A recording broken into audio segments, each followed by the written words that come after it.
Hola, ¿qué tal? Bienvenidos a esta edición de Mundo Cristiano. Hola, bienvenidos a esta edición estelar. Mi nombre es Kevin Valverde. Vamos de una vez a los titulares. Los funcionarios públicos de Costa Rica no podrán ser obligados a participar en capacitaciones LGBT. Y Nicaragua libera 135 presos políticos, incluidos líderes y pastores cristianos. Además, llegó a Latinoamérica la nueva película de los hermanos Kendrick, La Forja. Todos los detalles los traemos en esta edición de Mundo Cristiano. Y el gobierno de Costa Rica permitirá a los funcionarios públicos rechazar capacitaciones en temas LGBT. La Sala Constitucional de Costa Rica, o Sala Cuarta, ha determinado que los funcionarios públicos tienen el derecho a rechazar capacitaciones relacionadas con temas LGBT si esto entra en conflicto con sus creencias éticas, morales o religiosas, invocando la objeción de conciencia. Esta decisión responde a una acción de inconstitucionalidad presentada contra un decreto del gobierno anterior, del presidente Carlos Alvarado, donde obligaba a los funcionarios a recibir capacitaciones sobre cómo atender a miembros de la comunidad LGBT. Ese decreto 38.999, precisamente en el año 2020, o sea que estamos hablando de plena pandemia, se pasó, simplemente se filtró, todo el mundo estaba en lo suyo, amedrentado, encerrados. Raúl Escalante es un abogado constitucionalista. Él participó en coadyuvancia con dos funcionarias del Ministerio de Hacienda para presentar la acción de inconstitucionalidad. María Lourdes Villa Vargas y Mari Ellen Sánchez Rojas. Ellas, se les comunica que tienen que recibir este tipo de capacitación, son cursos para poder atender a las personas LGTBIQ+ en el Ministerio de Hacienda.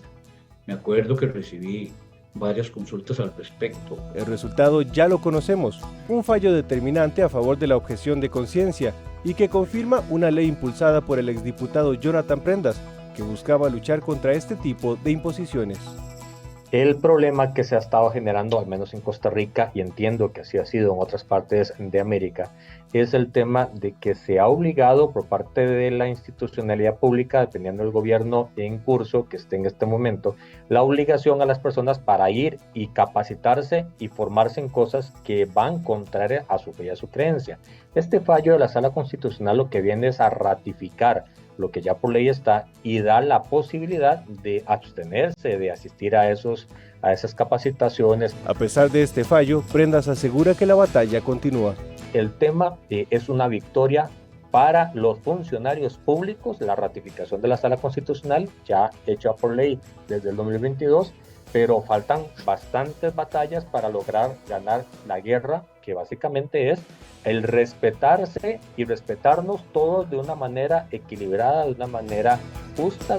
Por ahora esto queda como un precedente para los cristianos y conservadores para que luchen por su derecho a defender sus creencias, ya que según comentó el abogado Escalante, muchos funcionarios callaron ante el decreto del gobierno anterior. Para mí el mensaje es de estas señoras valientes es, por favor, defienda su fe, no se deje amilanar, que muchas veces la batalla que usted dé va a terminar así, en un triunfo. Esta decisión de la Sala Constitucional no eliminó las políticas de no discriminación e inclusión LGBT impuestas por el gobierno de Carlos Alvarado, pero los empleados tienen la opción de no participar en la formación relacionada con estos temas basándose en la objeción de conciencia. Además de esto, el pasado domingo la ciudad costarricense de Punta Arenas vivió una vibrante celebración en honor al Día Nacional de la Biblia. Cientos de residentes salieron a las calles para participar en el evento organizado por la Fraternidad de Pastores de Punta Arenas. La jornada comenzó con una caminata y un colorido desfile en la mañana y continuó durante la tarde con un concierto de música cristiana a cargo de la banda Cosecha Worship. La celebración contó con la participación de diversas organizaciones religiosas, sociales y comunitarias, además de representantes de la Municipalidad de Punta Arenas, miembros del Congreso y concejales locales. Entre los oradores destacó el diputado David Segura del Partido Nueva República, quien subrayó la relevancia de las enseñanzas bíblicas en la formación de la sociedad moderna. El Día Nacional de la Biblia se celebra en Costa Rica todos los primeros sábados de septiembre, gracias a una ley aprobada el año 2000. Y la Confederación Evangélica de Colombia, CEDECOL, a través de sus redes sociales emitió una carta abierta que defiende la vida y los valores cristianos. La Confederación afirma su convicción en contra del aborto, una práctica que consideran incompatible con la dignidad y el valor intrínseco de la vida humana.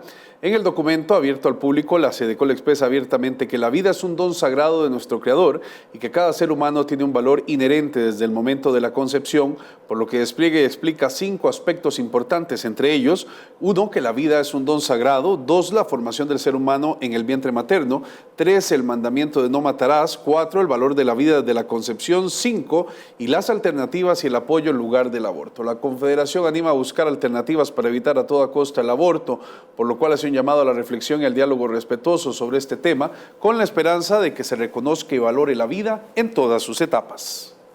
Vamos a hacer una pausa y al volver hablaremos de los 135 presos políticos que fueron liberados en Nicaragua. Disfruta en familia de historias de transformación, compasión y del poder de la fe para cambiar vidas. No te pierdas el programa y únete a Club 700 Hoy. El gobierno de Nicaragua ha liberado a 135 presos políticos, quienes fueron inmediatamente trasladados a Guatemala en un esfuerzo coordinado con el gobierno de Estados Unidos. Entre los liberados se encuentran 13 miembros de la organización cristiana Mountain Gateway, con sede en Texas, quienes habían sido arrestados a finales del 2023 bajo acusaciones de lavado de dinero y crimen organizado tras una serie de avivamientos masivos en Nicaragua. Invitamos para analizar el tema a Yader Morazán. Él es especialista en administración de justicia y uno de los nicaragüenses desnacionalizados por parte del gobierno el año anterior. Yader, gracias por acompañarnos. Gracias a ustedes. Yader, comencemos hablando de esto. ¿Cuáles son las intenciones del gobierno al liberar a estos presos políticos? Bueno, el gobierno ha utilizado algo que nosotros hemos considerado como puerta giratoria. Una forma de buscar descompresionar la presión que se ejerce sobre la dictadura pasa por un proceso de negociación, libera a algunos presos políticos, pero siempre mantiene, digamos, la estructura y el modus operandi de la escalada represiva en contra de toda la población nicaragüense que de alguna manera ha mostrado algún tipo de disentimiento en contra de las acciones que ha encaminado la dictadura a partir de abril de 2018. Entiendo. ¿Es esta liberación entonces una buena señal? ¿Significa que el gobierno va a ser más flexible? ¿Cómo lo interpreta? No, esto también podemos verlo como una especie de continuidad, porque también se subsume dentro de lo que consideramos un crimen de lesa humanidad, como es el delito de desplazamiento forzado de población. Sin embargo, esto sirve para, digamos, desde el punto de vista político, para que ellos de alguna forma puedan tener menos sanciones en su contra durante un tiempo y para que la presión interna y externa que se ha causado alrededor de los presos políticos disminuya al menos durante un tiempo. Esto se da en un contexto de una nueva reforma que se establece actualmente política por parte del gobierno de Nicaragua. ¿Cómo podría afectar a cómo funcionan las organizaciones cristianas, iglesias dentro del país? Bueno, en los últimos 3 años la dictadura ha eliminado de manera arbitraria más de 5.500 organizaciones, incluyendo fundaciones y asociaciones pertenecientes a la iglesia. Actualmente acaban de reformar toda la estructura penal en Nicaragua para básicamente penalizar a todos aquellos directivos en contra de las organizaciones de la sociedad civil, incluyendo asociaciones religiosas, y agrava las penas por un lado y crea delitos con definiciones totalmente ambiguas que pueden ser interpretadas de manera muy extensiva para eliminar a algunas organizaciones y encarcelar a algunas personas en caso de que estas organizaciones de alguna forma ejerzan algún tipo de tema, ya sea el tema de gobernabilidad o que de alguna forma el tema social por parte de la iglesia que de alguna forma les incomode a ellos. Entiendo. ¿Podríamos esperar ver más liberaciones en Nicaragua como las que ocurrieron ahorita? Vamos a esperar, digamos, más liberaciones, pero también más encarcelamiento. Es decir, por eso nosotros consideramos que esto es una especie de estrategia de puerta giratoria, porque las estructuras represivas siguen siendo las mismas y todavía al día de hoy se siguen limitando más los espacios, es decir, la dictadura se va agudizando todavía más y perfeccionando en los mecanismos que utiliza para encarcelar y reprimir a la población. Ya rápidamente, para ir finalizando, para todos los cristianos, todos los creyentes que siguen este noticiero, ¿en qué dirección podríamos orar en relación con lo que está sucediendo en Nicaragua? Bueno, lo que nosotros siempre pedimos es en primer lugar, la liberación de los presos políticos, que son, digamos, los grupos más vulnerables, pero por otro lado, que también se permita la libertad religiosa dentro del país, porque hemos llegado a un punto donde ya se han prohibido incluso procesiones al aire libre, y las misas o las actividades religiosas siempre están vigiladas por adeptos de la dictadura dentro de las instalaciones cristianas. Y esperamos que así sea. Yader, muchas gracias por acompañarnos. A la orden. Conversábamos con Yader Morazán sobre la liberación de 135 presos políticos en Nicaragua, muchos de ellos líderes y pastores cristianos. Continuamos con más de Mundo Cristiano. Y en Ecuador, el constante incremento de la violencia ha llevado a muchos feligreses a dejar de congregarse en sus iglesias madres. Es por esto que para poder seguir llevando la palabra a los hogares nace una nueva iniciativa. Se trata de las iglesias en casas. Conozcamos más al respecto en el siguiente reportaje. Ecuador sigue en guerra contra las mafias y el narcotráfico. Daniel Noboa, presidente de la nación, lideró un operativo para tomarse el cantón Durán, uno de los más complicados en cuanto a criminalidad. Esta jurisdicción fue considerada una de las más violentas del mundo.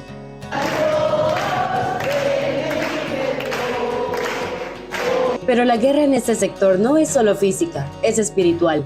O eso afirma un grupo de feligreses que explican que frente a los problemas con el crimen organizado, la convocatoria a las iglesias se ha visto afectada debido a extorsiones o vacunas. Muchas personas optan por no asistir debido al peligro que afecta a ciertas zonas. En menos de un año, las bandas criminales en el noroeste de Guayaquil aumentaron el cobro de las vacunas extorsivas en un 1.150%.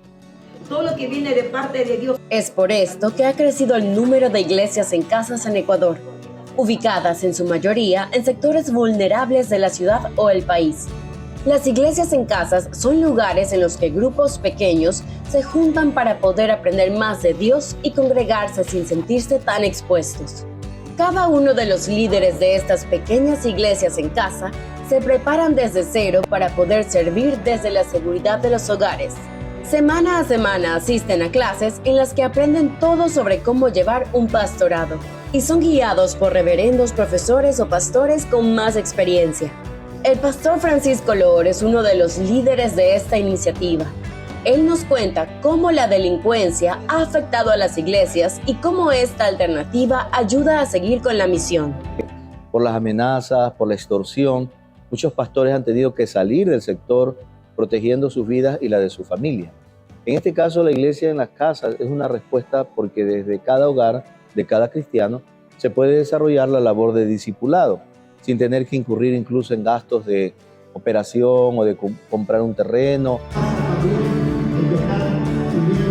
La preparación toma meses hasta que los estudiantes pueden graduarse con birrete y certificado en mano para seguir su camino como líderes espirituales.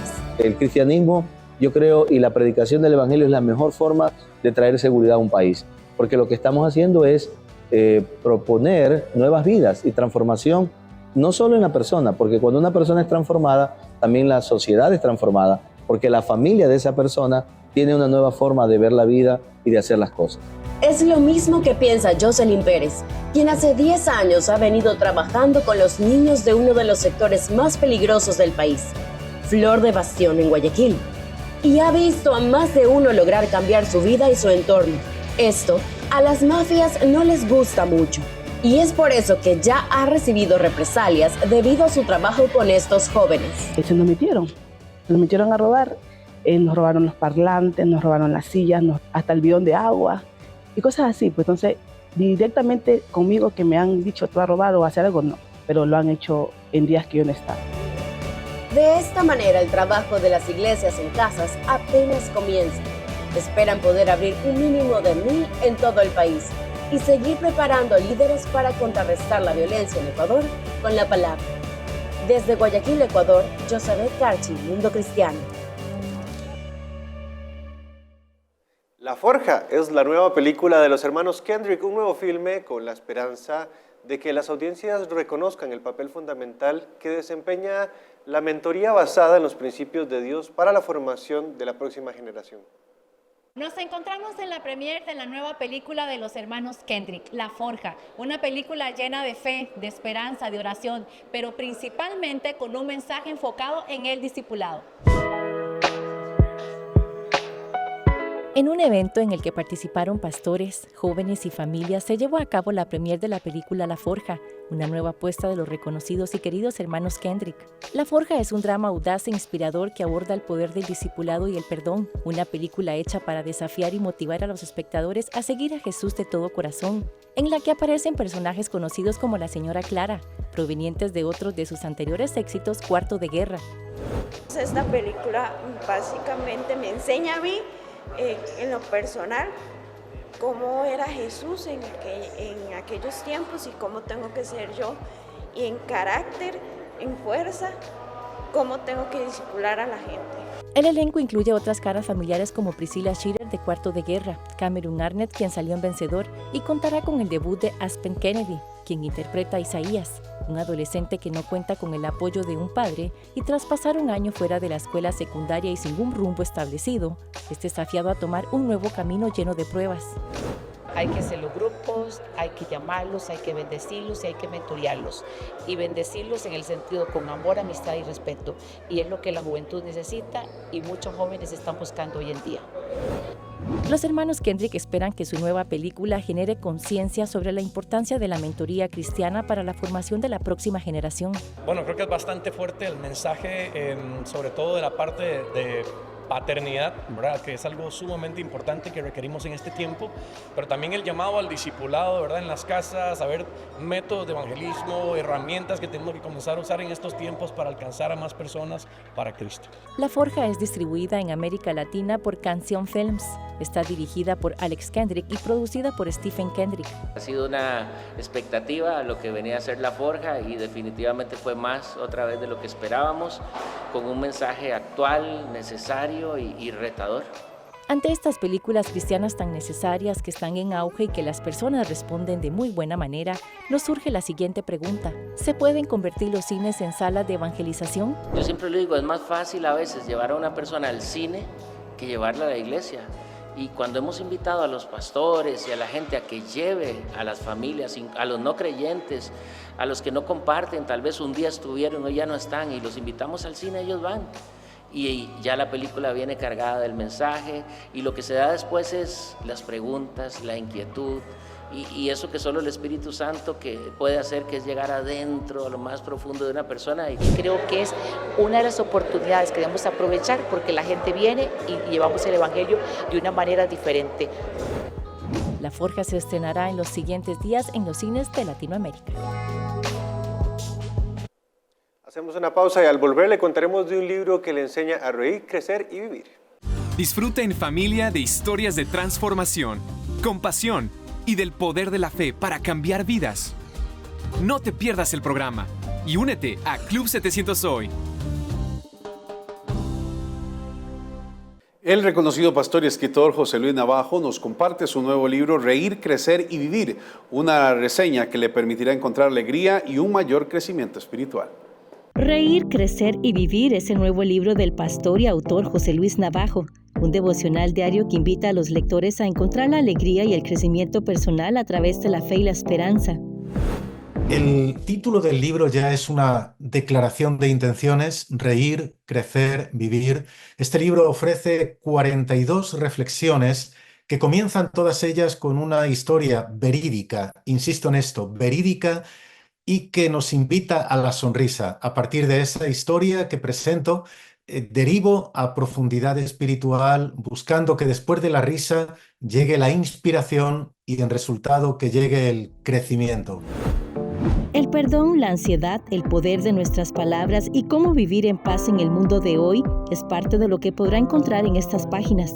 Porque uno de los temas que también aborda de lleno este libro, es la salud mental. La salud mental, el estrés, la ansiedad, la preocupación, es uno de los temas que trato en bastantes de los capítulos. La reseña también cuenta con un audiolibro. A diferencia de todos los anteriores, este libro tiene mi voz en el audiolibro. Fue un enorme privilegio que me concedió el sello HarperCollins ponerle voz a este libro, así que para mí es un regalo.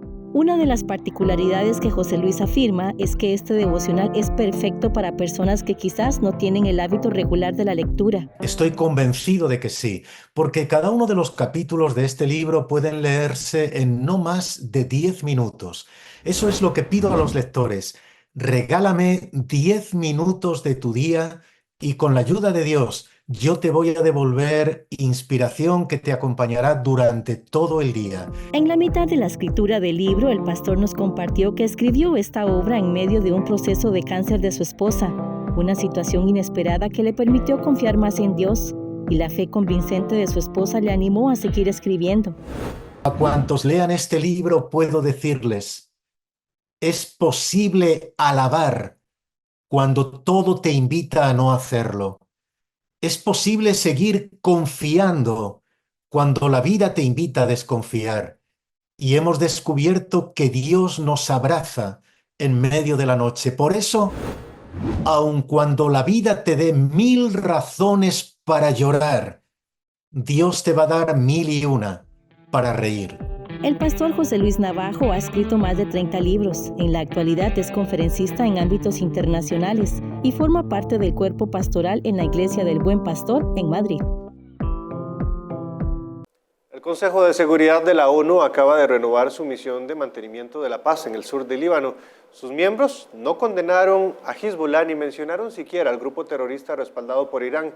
Mientras tanto, la FDI destruyó un centro de mando terrorista dentro de una mezquita en Cisjordania. Encontraron explosivos y armas junto con una exhibición en honor a los terroristas que han atacado a Israel. Las fuerzas de defensa israelíes dicen haber encontrado y destruido un centro de mando terrorista dentro de una mezquita en Cisjordania. Imágenes de drones de la FBI muestran carteles en honor de terroristas muertos y material para fabricar bombas, así como varios artefactos explosivos. El máximo responsable de Hamas, Khaled Mashal, llama a cometer atentados suicidas contra israelíes. El máximo responsable de Hamas, Khaled Mashal, llama a cometer atentados suicidas contra israelíes. El miércoles, en el Consejo de Seguridad de las Naciones Unidas, los miembros renovaron el mandato de mantener fuerzas de paz en el sur del Líbano, pero sin mencionar específicamente a Hezbollah ni condenar al grupo terrorista. 8.000 misiles y aviones teledirigidos contra Israel en los últimos 10 meses. Hacemos un llamado a este Consejo para que aplique finalmente la resolución 1701 en su totalidad y reconozca a Hezbollah como organización terrorista. El representante de Estados Unidos en la ONU dijo que ninguna de las naciones presentes toleraría lo que ha tenido que soportar Israel. Ningún miembro de este Consejo, enfrentando a una brutal organización terrorista en su frontera, toleraría ataques diarios y el desplazamiento de decenas de miles de sus propios habitantes. Dado que las fuerzas de la ONU no detienen a Hezbollah, Israel advierte al Líbano de que debe hacer el trabajo por sí mismo. Tengo un mensaje para el pueblo libanés. Usted y su gobierno tienen que tomar una decisión. Enfrenten hoy a Hezbollah u observen cómo su país se divide en el caos y la destrucción. Más de 60.000 israelíes están desplazados de sus hogares en el norte, obligados a huir de los ataques casi diarios de Hezbollah. ¿Cuándo será el final de la historia? Solo cuando podamos devolver la seguridad y a los residentes a sus hogares sanos y salvos. Mientras tanto, en Gaza, Israel dice haber recuperado el cuerpo de un soldado asesinado el 7 de octubre y retenido por Hamas. Unos 300 vehículos con familiares y amigos de rehenes se dirigieron desde Tel Aviv al Kibbutz Be'eri, una de las comunidades más duramente golpeadas del 7 de octubre. Algunos corrieron más allá de la valla de seguridad para acercarse a Gaza, y otros llamaron a sus seres queridos cautivos. Necesito que sepas que ahora te doy la bendición. Te la doy cada mañana cuando oro por ti y cada viernes por la noche. Que Dios los bendiga y los guarde.